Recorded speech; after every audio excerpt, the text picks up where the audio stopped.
भारतीय सिनेमा के नक्षत्र।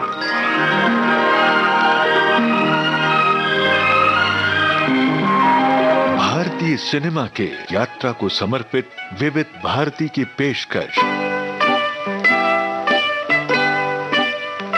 भारतीय सिनेमा के नक्षत्र।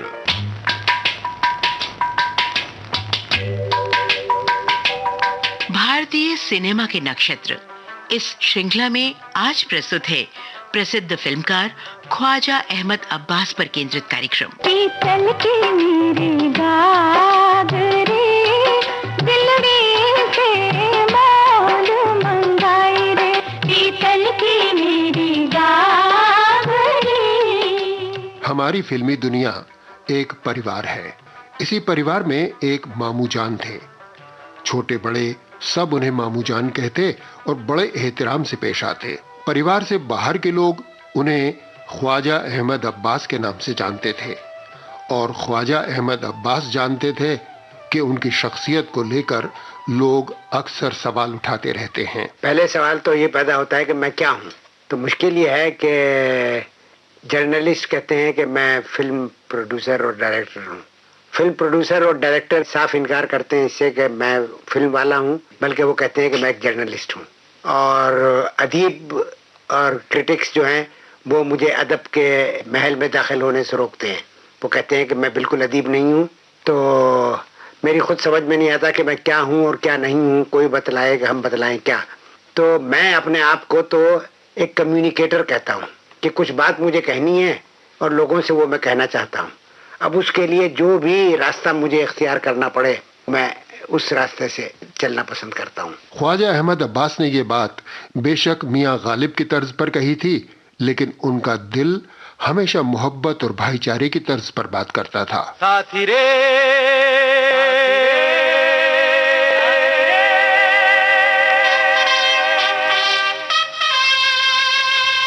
कदम कदम से दिल मिला रहे हैं हम, वतन में एक नया चमन खिला रहे हैं हम। भाई कदम कदम से दिल मिला रहे हैं हम, वतन में एक नया खिला रहे हैं हम। भाई कदम कदम से दिल मिला रहे हैं हम, वतन में एक नया चमन खिला रहे हैं हम। ख्वाजा अहमद अब्बास की कहानी एक लड़ाई के मैदान से शुरू हुई।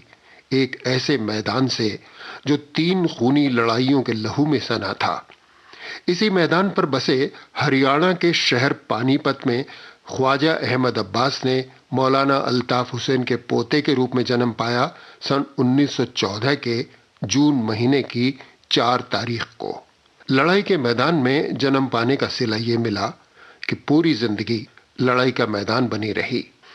इस लड़ाई में ख्वाजा अहमद अब्बास घायल कई बार हुए, हारे कभी नहीं, क्योंकि उनका हथियार था उनकी कलम। सबसे पहले मैंने जर्नलिज्म इख्तियार की स्टूडेंट की हैसियत से। मैं एक अखबार निकालता था अलीगढ़ में, अलीगढ़ ओपिनियन।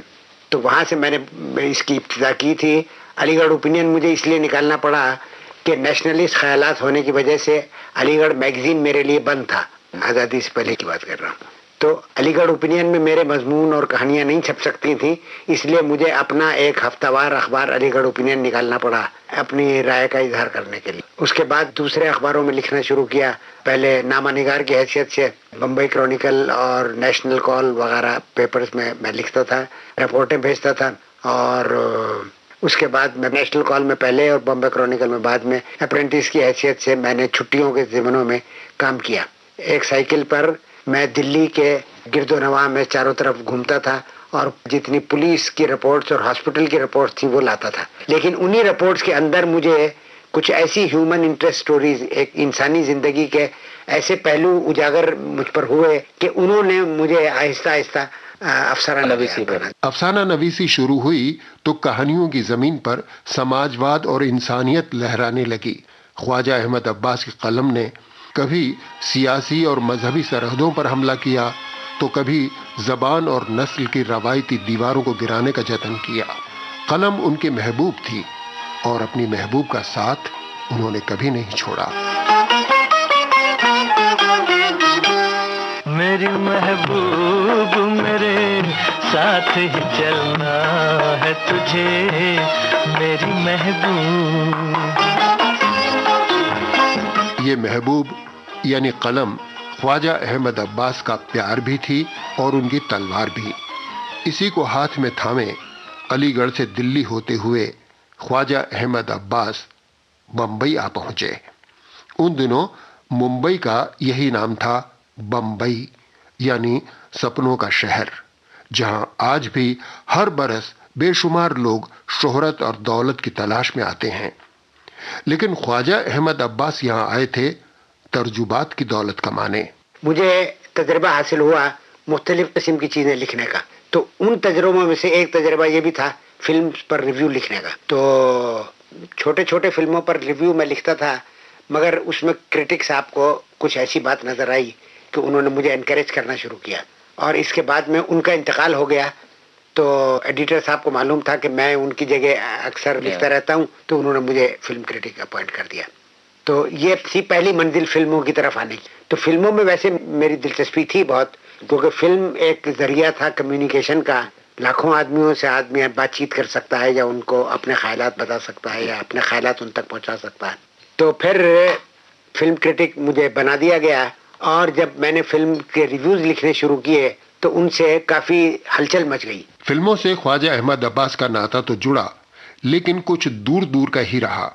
हाँ, कलम के साथ उनका नाता नजदीक से नजदीक तर होता चला गया। 1941 में ख्वाजा अहमद अब्बास ने मुंबई क्रॉनिकल्स नाम के अखबार में द लास्ट पेज लिखना शुरू किया, जो बेहद मकबूल हुआ। इतना कि 1947 में अखबार तो बंद हो गया, कॉलम नहीं हुआ और ब्लिट्ज के आखिरी सफ़े पर आ गया। यहाँ ये कॉलम 1987 यानी पूरे 46 बरसों तक जमा रहा। जब अंग्रेजी अखबार ब्लिट्ज ने हिंदी और उर्दू में भी छपना शुरू किया, तब 25 बरसों तक ये कॉलम अंग्रेजी और हिंदुस्तानी दोनों जबानों में जारी रहा। लोगों का कहना है कि इन अखबारों का आखिरी पन्ना असल में पहला पन्ना होता था, क्योंकि पढ़ने वाले इसी पन्ने को सबसे पहले पढ़ते थे। बहरहाल अखबार नवीसी ख्वाजा अहमद अब्बास की रहगुजर का सिर्फ एक पड़ाव था। उनके कलम को और उनके दिल की तमन्ना को तो अभी मंजिल से भी आगे जाना था। दिल की तमन्ना थी मस्ती में, मंजिल से भी दूर निकलते, अपना भी कोई साथी होता, हम भी बहकते चलते चलते, दिल की तमन्ना। फिल्मों के रिव्यू लिखते लिखते ख्वाजा अहमद अब्बास का उठना बैठना फिल्मी हस्तियों के बीच में होने लगा, और 1936 में इसका पहला नतीजा सामने आया, जब उन्हें बॉम्बे टॉकीज के लिए एक फिल्म लिखने का मौका मिला। उसका नाम था नया संसार, जो बॉम्बे टॉकीज ने बनाई थी, और थीम एक इंडिपेंडेंट माइंडेड जर्नलिस्ट की आज़ादी थी, आज़ादी ख्याल।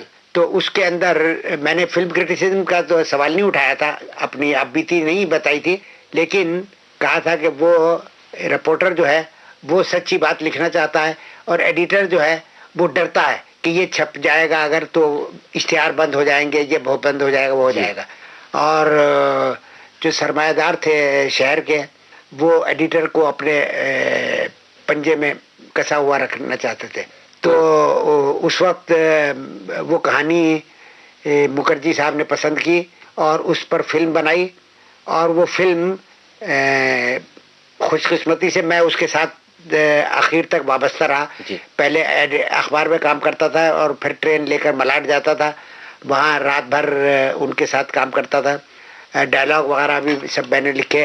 तो इत्तेफाक की बात यह है कि वो फिल्म बहुत फिर मकबूल हुई। फिल्मी दुनिया की रवायत है कि अगर फिल्म चले तो उससे जुड़े सब लोग चल पड़ते हैं। फिल्म नया संसार और ख्वाजा अहमद अब्बास के साथ भी यही हुआ।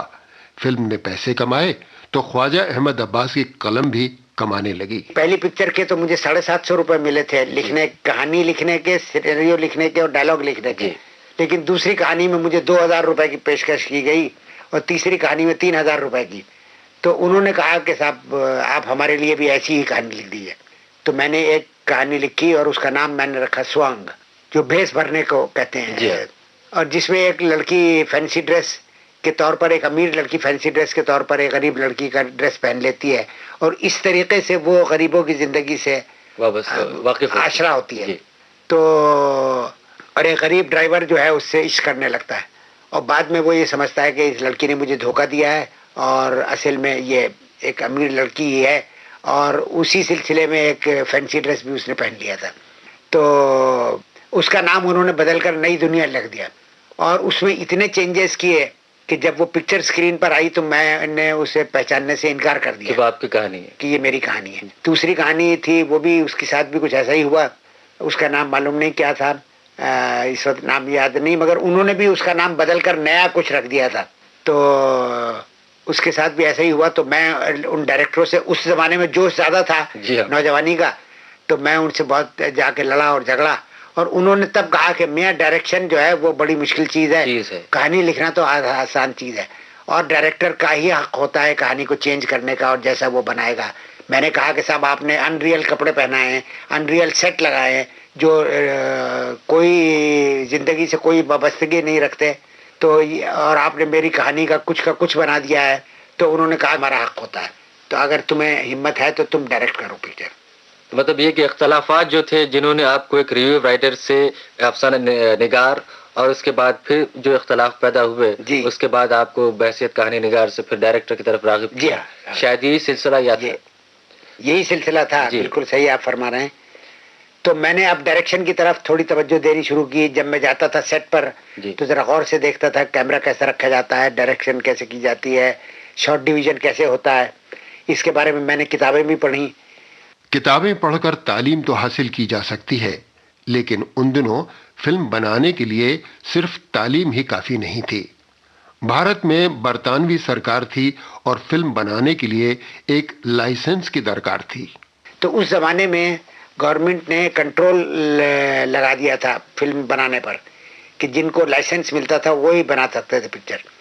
तो एक लाइसेंस हमने भी अप्लाई किया और हमको एक लाइसेंस हासिल हो गया जी। तो तीन कौमी इदारों को लाइसेंस मिले थे पिक्चर बनाने के। एक हमें मिला था, एक चेतन आनंद साहब को मिला था और एक उदय शंकर मशहूर डांसर जो है उनको लाइसेंस मिला था। लाइसेंस मिल जाने के बाद ख्वाजा अहमद अब्बास की दूसरी जरूरत थी एक दमदार कहानी। उस जमाने में बंगाल में बहुत जबरदस्त काल पड़ा हुआ था जी। तो मैंने कहा इससे बढ़कर कोई थीम नहीं है। उस पर किसी ने पिक्चर नहीं बनाई थी उस वक्त तक। अफसाने भी बहुत ही कम लिखे गए थे लेकिन 2 ड्रामे लिखे गए थे हमने पीपल्स थिएटर के लिए। एक बंगाली का था ड्रामा जिसका नाम था नबन्ना जी। वो ड्रामा मैंने कलकत्ते में जाके देखा और एक ड्रामा था अंतिम अभिलाषा जी। तो वो ड्रामा हिंदुस्तानी में यहाँ यहीं हुआ था बम्बई में। तो और कृष्ण चंद्र ने एक मारकतुल आरा कहानी लिखी थी उस जमाने में जिसका नाम था अन्नदाता जी हाँ। तो मैंने इन तीनों को मिलाकर इनकी बेसिस पर वो फैलाकर कहानी लिखी धरती के लाल की, जिसका नाम रखा गया धरती के लाल जी।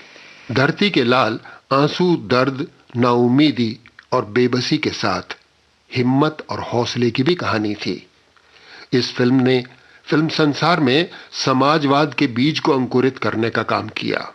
समाजवाद जो ख्वाजा अहमद अब्बास का आदर्श भी था और उनकी जिंदगी का हिस्सा भी। और वो पहली पिक्चर थी जो कि मैं कहूँगा कि सोशलिस्ट बुनियादों पर बनाई गई और मेरे ख्याल में आखिरी पिक्चर भी थी। उस पिक्चर में ये फैसला कर दिया गया था किसी आदमी को 400 रुपए से ज्यादा तनख्वाह नहीं मिलेगी जी। उसमें मुझे भी 400 रुपए तनख्वाह मिलती थी, बलराज सानी को भी 400 रुपए तनख्वाह मिलती थी, शंभू मित्रा को भी 400 रुपए तनख्वाह मिलती थी, तृप्ति मित्रा को भी 400 रुपए तनख्वाह मिलती थी और कम से कम 200 रुपए तनख्वाह मिलती थी किसी आदमी को। जो मामूली कुली थे कैमरा उठाने के उनको भी 200 रुपए मिलती थी। ख्वाजा अहमद अब्बास की ऐसी ही इनकलाबी सोच वाली एक कहानी पर महबूब खान फिल्म बनाना चाहते थे दिलीप कुमार को लेकर, लेकिन उस कहानी पर राज कपूर का दिल आ गया और उन्होंने इसे हथिया लिया। फिर इस कहानी पर एक ऐसी फिल्म बनी जिसकी बदौलत हिंदुस्तानी फिल्म संसार का नाम इंटरनेशनल फिल्म संसार के माथे पर सज गया।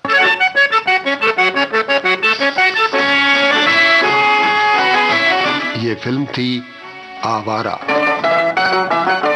आवारा हूँ या गर्दिश में हूँ, आसमान का तारा हूँ, आवारा हूँ। आवारा की बेमिसाल मकबूलियत ने ख्वाजा अहमद अब्बास और राज कपूर की दोस्ती को भी एक मिसाल बना दिया। इसी जोड़ी की बदौलत 1955 में आरके की एक और फिल्म आई, श्री 420। मेरा जूता है जापानी, ये पतलून इंग्लिस्तानी, सर पे लाल टोपी रूसी, फिर भी दिल है हिंदुस्तानी। मेरा जूता है जापानी। राज कपूर की फिल्म जागते रहो की पटकथा भी ख्वाजा अहमद अब्बास के कलम से होकर गुजरी और राज कपूर का सबसे बड़ा सपना मेरा नाम जोकर भी ख्वाजा अहमद अब्बास के जहन के रास्ते ही पर्दे पर उतरा। मेरा नाम जोकर ने दौलत बेशक नहीं बटोरी, लेकिन इज्जत से राज कपूर का सिर बाकायदा ऊंचा किया।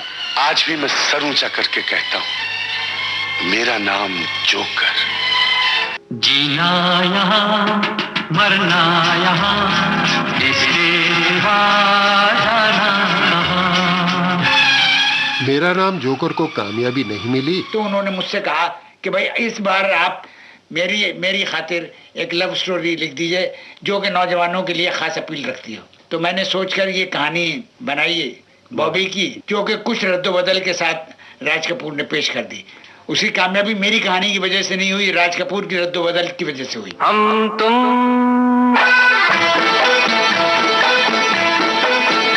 एक कमरे में बंद हो,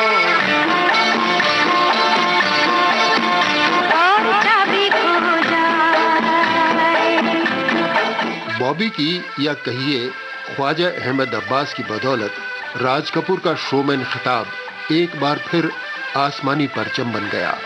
ये सन 1973 की बात है। इसके 4 बरस पहले यानी सन 1969 में ख्वाजा अहमद अब्बास ने एक हीरे को तराश कर पर्दे पर उतारा था अपनी फिल्म 7 हिंदुस्तानी में, जो बाद में धरती का सबसे बड़ा सितारा बना और स्टार ऑफ द मिलेनियम के खिताब से नवाजा गया। जी हाँ, अमिताभ बच्चन। मेरा छोटा भाई अजिताभ, जो स्कूल कॉलेज के जमाने से मुझे मंच पर अभिनय करते देख रहा था, अजिताभ ने मेरी भेंट निर्माता निर्देशक ख्वाजा अहमद अब्बास से करवाई। अब्बास साहब उन दिनों फिल्म 7 हिंदुस्तानी की तैयारियां कर रहे थे। एक हिंदुस्तानी का रोल करने के लिए उन्होंने मुझे चुन लिया और मेरी फिल्मी जिंदगी शुरू हुई। फिल्म 7 हिंदुस्तानी की कहानी हिंदुस्तानी अवाम की खूबियों और खामियों का फिल्मी दस्तावेज थी। वतन परस्ती का एक ऐसा पैगाम थी जो देखने वालों के जहन को जगाने का काम करती है। सच पूछिए तो यही थी ख्वाजा अहमद अब्बास की कलम की फितरत। बरसों पहले सन 1957 में उन्होंने सोवियत रूस के सहयोग से हिंदुस्तानी कल्चर को सलाम करने वाली एक फिल्म बनाई थी, परदेसी। अरे जरा सुनो लगा कर ध्यान, ये हिंदुस्तान है प्यारे, हमारी जान है प्यारे, ये हिंदुस्तान है प्यारे, हमारी जान है प्यारे। परदेसी दुनिया की पहली ऐसी फिल्म थी जिसे 2 देशों ने मिलकर बनाया था। ये एक रूसी नौजवान के हिंदुस्तान आने की कहानी थी। ये उन दीवारों की दास्तान थी जो कभी मजहब, कभी जबान और कभी सरहद बनकर इंसान को इंसान से जुदा करते हैं। परदेसी उस मोहब्बत की भी कहानी थी जो इन सियासी दीवारों के खिलाफ बगावत करती है। संग संग चलो तोरे मन तोने चाहे रे, लोग लाज रोके पिया का करूं हाय रे। संग संग चलो तोरे मन तोने चाहे रे, लोग लाज रोके पिया का करूं हाय रे। राम मेरे हाय किसी के मन में बैर से कभी जागे ना। फिल्म परदेसी में नरगिस और बलराज साहनी के साथ हीरो के रूप में एक रूसी कलाकार थे, ओलेग स्त्रिजनोव। फिल्म आवारा के बाद नरगिस ख्वाजा अहमद अब्बास की कलम का लोहा मान गई थी।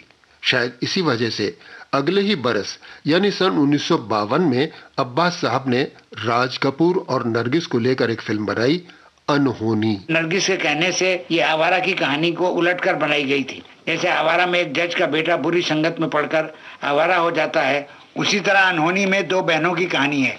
एक बहन ने जन्म तवाइफ के गर्भ से लिया, दूसरी बहन एक जागीरदार साहब की बीवी के पेट से पैदा हुई थी, मगर तवाइफ जागीरदार की असली बेटी को चुरा कर ले जाती है और उसकी जगह अपने पेट से पैदा हुई लड़की को रख देती है।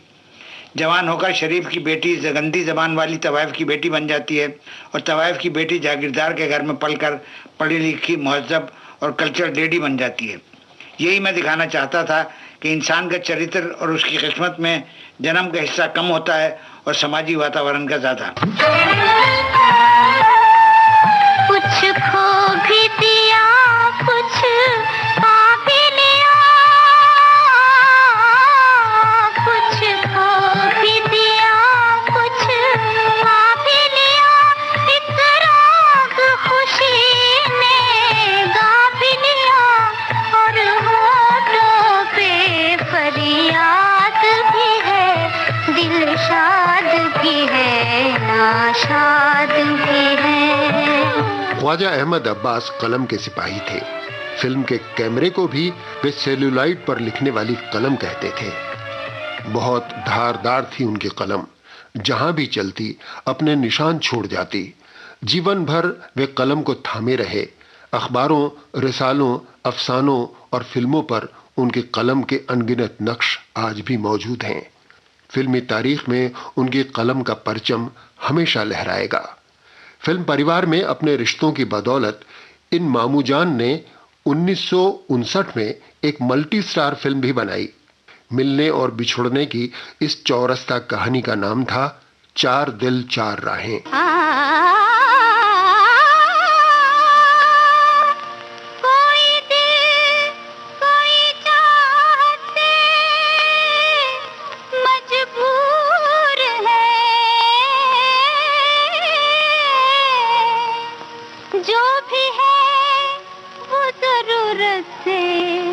मजबूर है, कोई माने न माने, मगर जाने मन कुछ तुम्हें चाहिए, कुछ हमें चाहिए, कुछ तुम्हें चाहिए, कुछ हमें चाहिए, कुछ तुम्हें चाहिए। 1962 में बंबई की नौकरी पेशा लड़कियों के दर्द और बेबसी की कहानी को पर्दे पर उतारने वाली उनकी फिल्म थी 11,000 लड़कियां। काम की धुन में है रवा, मस्त मगन हंसी जवां, 11,000 लड़कियां, 11,000 लड़कियां। नए और पुराने रवायात और जज्बात के टकराव की नवाबी दास्तान को अवाम ने पर्दे पर देखा 1965 में आसमान महल के रूप में।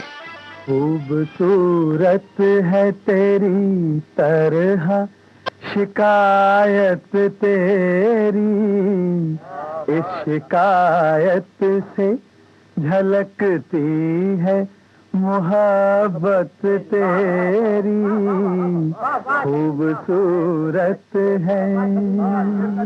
बंबई की रंगीन और संगीन जिंदगी के अंधेरे उजाले पर्दे पर नमूदार हुए सन 1967 में फिल्म थी बंबई रात की बाहों में। चलती हुई जवानियां, ये अनकही कहानियां, अल्लाह हरे क़यामत, अल्लाह हरे क़यामत,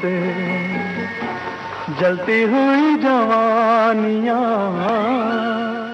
सन 1971 में राजस्थान की रेगिस्तानी प्यास और पानी के टकराव की सियासी कहानी बनी दो बूंद पानी। अपने वतन में आज दो बूंद पानी नहीं तो यहाँ जिंदगानी नहीं।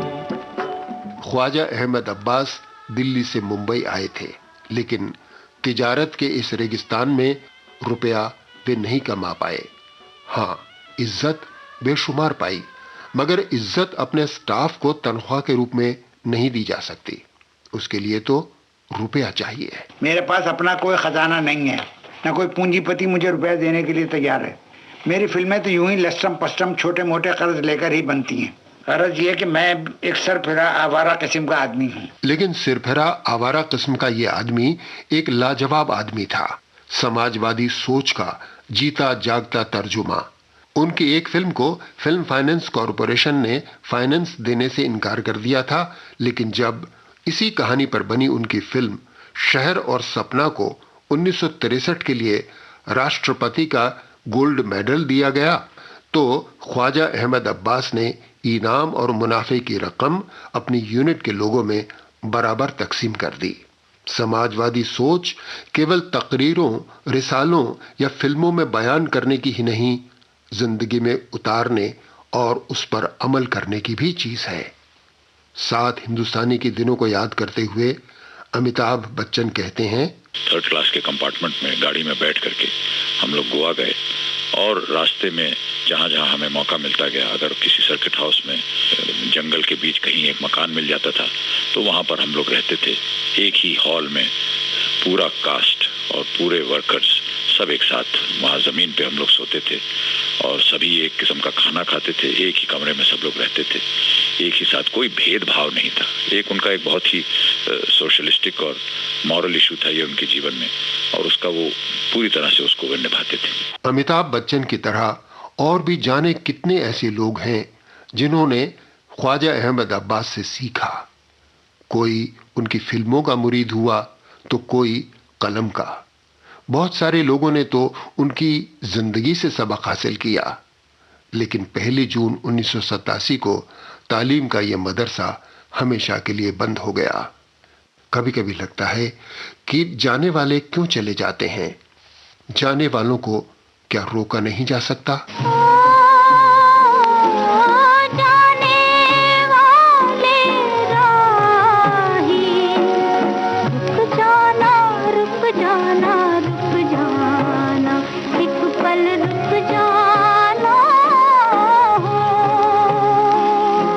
कुदरत का उसूल किसी के लिए नहीं बदलता।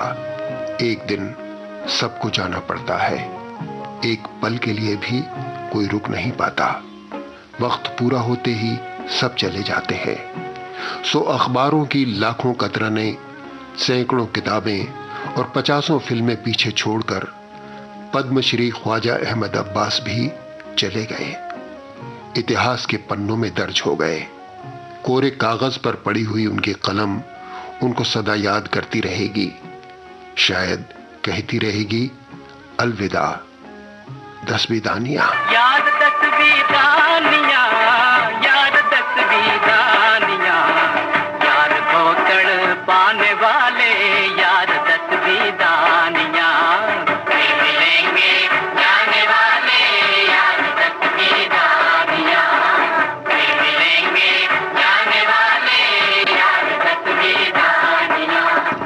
भारतीय सिनेमा के नक्षत्र आप सुन रहे थे प्रसिद्ध फिल्मकार ख्वाजा अहमद अब्बास पर केंद्रित कार्यक्रम। शोध, आलेख और स्वर लोकेंद्र शर्मा, ध्वनि संपादन Kamal Sharma, technical support Dilip Kulkarni, executive producer Manisha Jain, producer Kamal Sharma.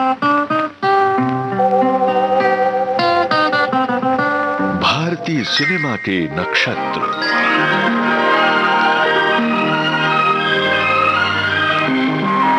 भारतीय सिनेमा के यात्रा को समर्पित विविध भारती की पेशकश। भारतीय सिनेमा के नक्षत्र।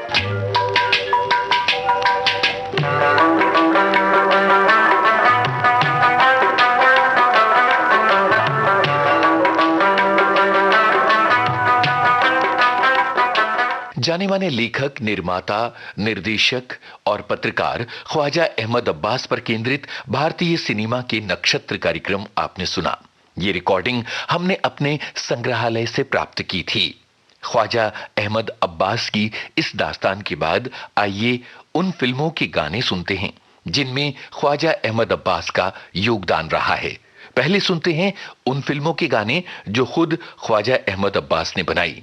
11,000 लड़कियां फिल्म का गाना, मोहम्मद रफी और आशा भोसले की आवाजें, मजरू सुल्तानपुरी के बोल, संगीत एम दत्ता का है।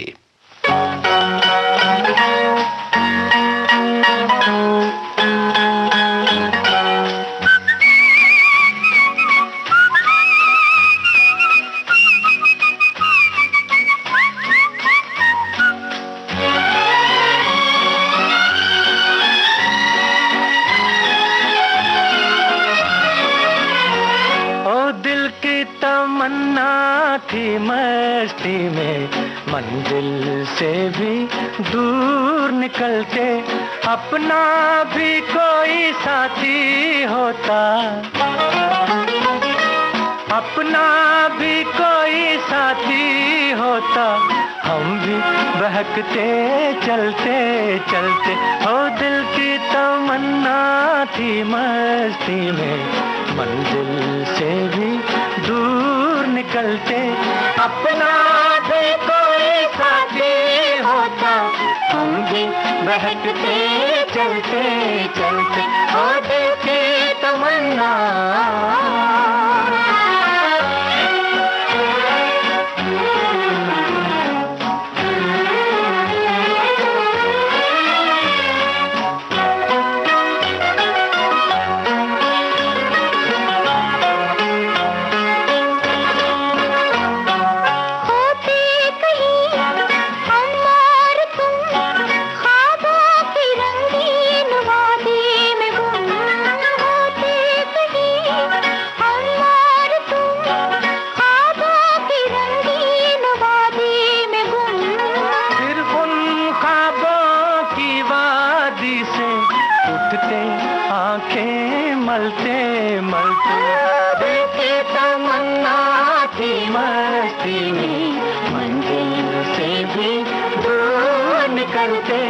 अपना भी कोई साथी होता, हम भी बहकते चलते चलते। हो दिल की तमन्ना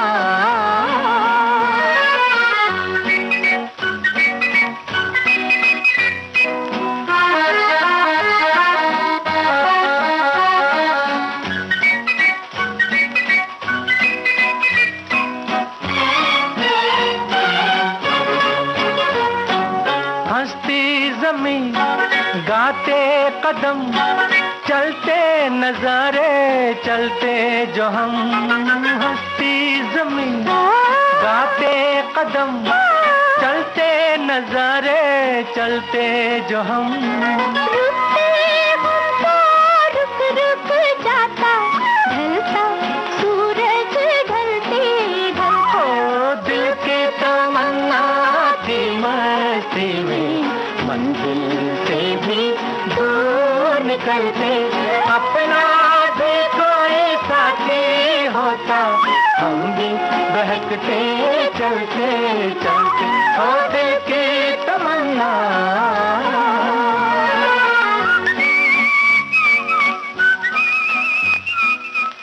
दो बूंद पानी फिल्म का गाना सुनिए। परवीन सुल्ताना, मीनू पुरुषोत्तम और सखियों की आवाजें हैं। कैफी आजमी के बोल, संगीतकार जयदेव।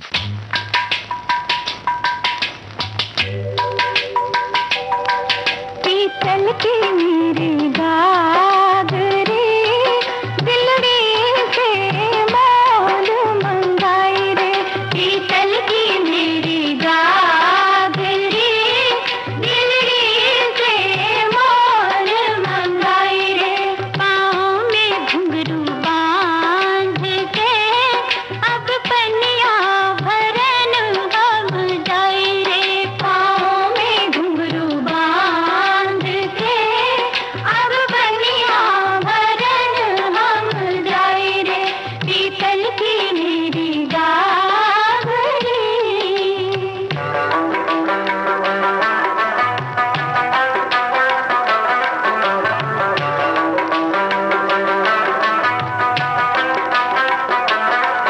पायलिया बोले ठुमक ठुमक बदली है चाल, हाय हाय बदली है चाल जवानी की, बदली है चाल जवानी की।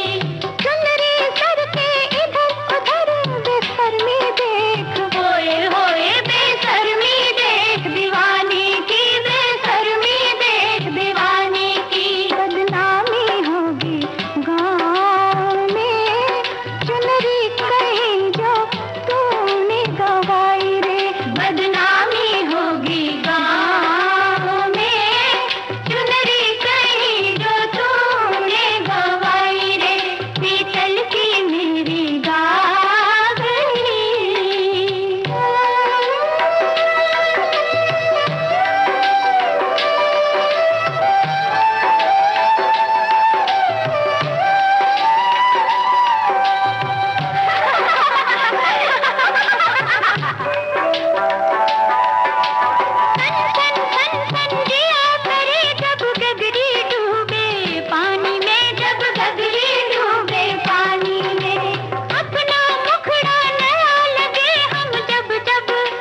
ओ हम जब जब देखे पानी में, हम जब जब देखे पानी में, गालों पे लाली आ गई, हाय किसने ये आग लगाई रे, गालों पे लाली आ गई, हाय किसने ये आग लगाई रे, पीतल की मेरी गागरी, दिलड़ी से मोल मंगाई रे, पाँव में घुंघरू बांध के, अब बनिया बरन हम जाई रे, पीतल की मेरी गागरी, पीतल की मेरी गागरी, पीतल की मेरी गागरी।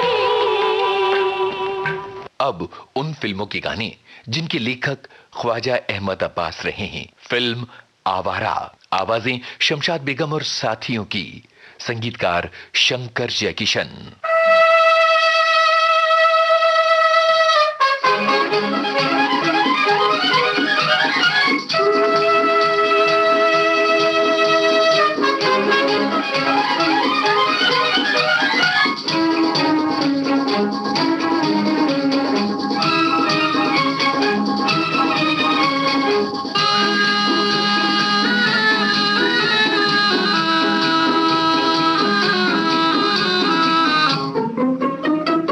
एक दो तीन आजा मौसम है रंगीन, आजा एक दो तीन आजा मौसम है रंगीन, रात को छुप छुप के मिलना दुनिया समझे पाप रे, बाप रे। एक दो तीन आजा मौसम है रंगीन, आजा एक दो तीन आजा मौसम है रंगीन, कमल की खिड़की खोल कलम्मा देखे मेरा बाप रे, बाप रे। एक दो तीन आजा मौसम है रंगीन, आजा एक दो तीन आजा मौसम है रंगीन।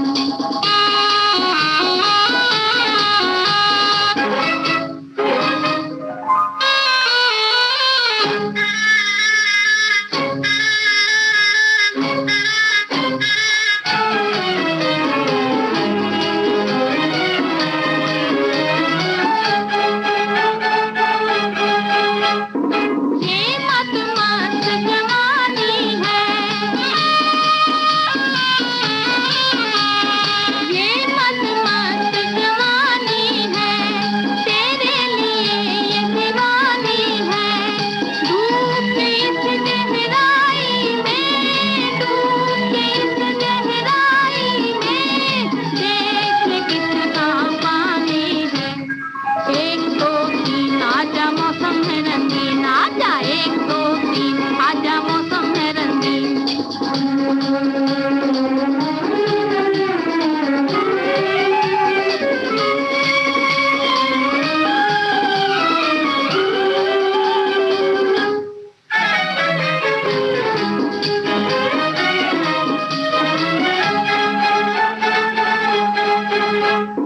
क्यों तुम मुझे ठुकराता है, क्यों तुम मुझे ठुकराता है, मुझसे नजर तू चुराता है, लूट के दुनिया तेरी है, लूट के दुनिया तेरी है, प्यार से तू घबराता है। एक दो तीन आजा मौसम है रंगीन, आजा एक दो तीन आजा मौसम है रंगीन।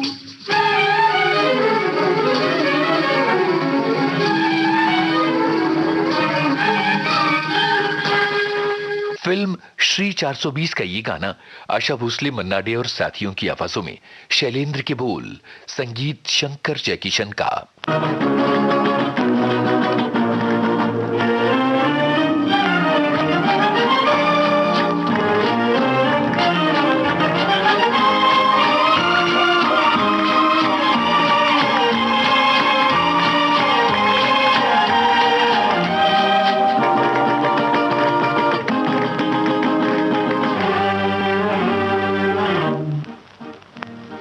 मुड़ मुड़ के ना देख, मुड़ मुड़ के, मुड़ मुड़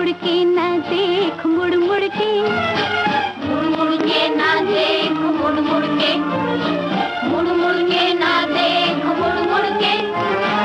जिंदगानी के सफर में तू अकेला ही नहीं है, हम भी तेरे हम सफर हैं। जिंदगानी के सफर में तू अकेला ही नहीं है, हम भी तेरे हम सफर हैं। मुड़ मुड़ के ना देख मुड़ मुड़ के, मुड़ मुड़ के ना देख मुड़ मुड़ के, मुड़ मुड़ के ना देख मुड़ मुड़ के, मुड़ मुड़ के ना देख मुड़ मुड़ के।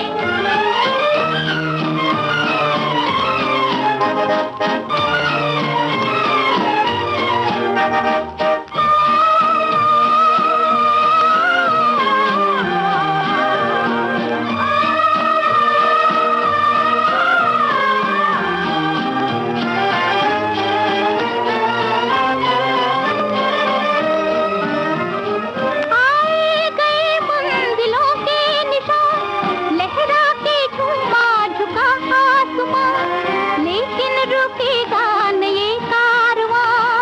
आए गए मंजिलों के निशान, लहरा के झूमा झुका आसमां, लेकिन रुकेगा न ये कारवां।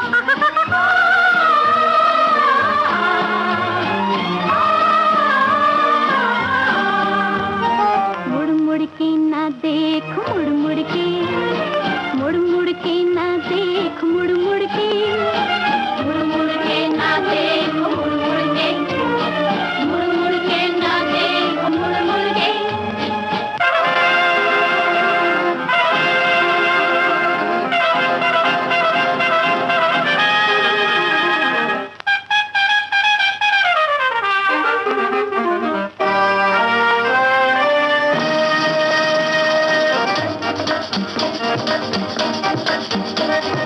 मुड़ मुड़ के ना देख मुड़ मुड़ के, मुड़ मुड़ के ना देख मुड़ मुड़ के, मुड़ मुड़ के ना देख मुड़ मुड़ के, मुड़ मुड़ के ना देख मुड़ मुड़ के।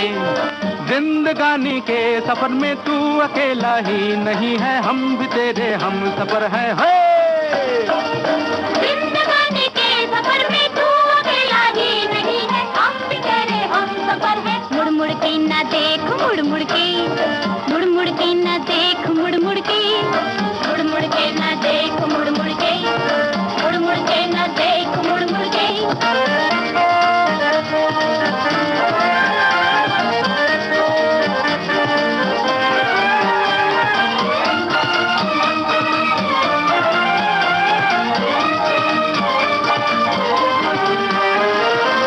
नैनों से नैना जो मिला के देखे, मौसम के साथ मुस्कुरा के देखे, दुनिया उसी की है जो आगे देखे।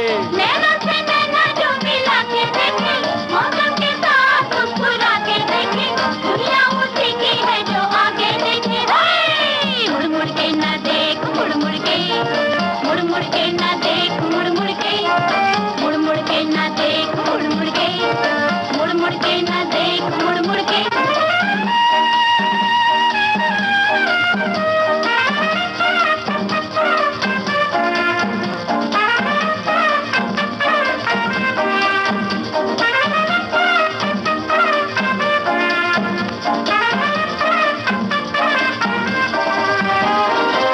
दुनिया के साथ जो बदलता जाए, जो इसके सांचे में ही ढलता जाए, दुनिया उसी की है जो चलता जाए।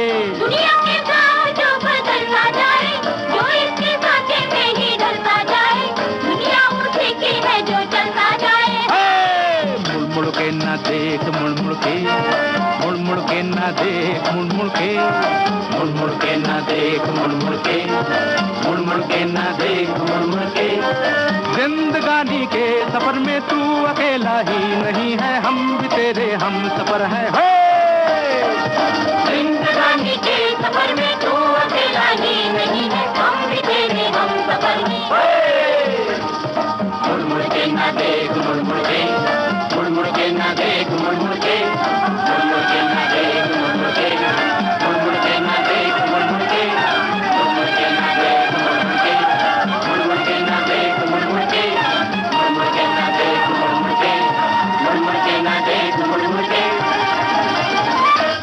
ये है मेरा नाम जोकर फिल्म का गाना। आशा भोसले की आवाज, शैलेंद्र के बोल, संगीत शंकर जयकिशन का। कारे कारे बदरा, सुनी सुनी रतिया, सजना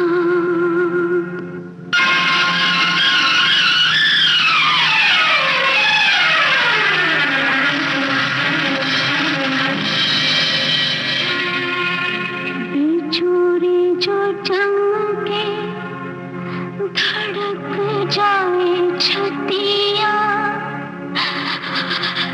सजना मैं अकेले पिया लर्जे मोरा जिया, ऐसे में तू न जा, अंग लग जा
बॉबी फिल्म का गाना, लता मंगेशकर की आवाज, आनंद बख्शी के बोल, संगीत लक्ष्मीकांत प्यारेलाल का।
कार्यक्रम के आखिर में सुनिए हिना फिल्म का गाना, लता मंगेशकर की आवाज, गीत संगीत रविंद्र जैन का। खुश रंग हीरा खुश रंग हीरा जिंदगानी में कोई रंग नहीं मेरे बिना। मैं हूँ खुश रंग हीरा खुश रंग हीरा।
भारतीय सिनेमा के नक्षत्र कार्यक्रम में आपने सुनी बातें जाने माने लेखक, निर्माता और निर्देशक ख्वाजा अहमद अब्बास की, और उसके बाद हमने आपको सुनवाए उन फिल्मों के गाने जिनसे जुड़े थे ख्वाजा अहमद अब्बास। उम्मीद है आज की ये पेशकश आपको लगी होगी दिलकश। अब दीजिए इजाजत, नमस्कार।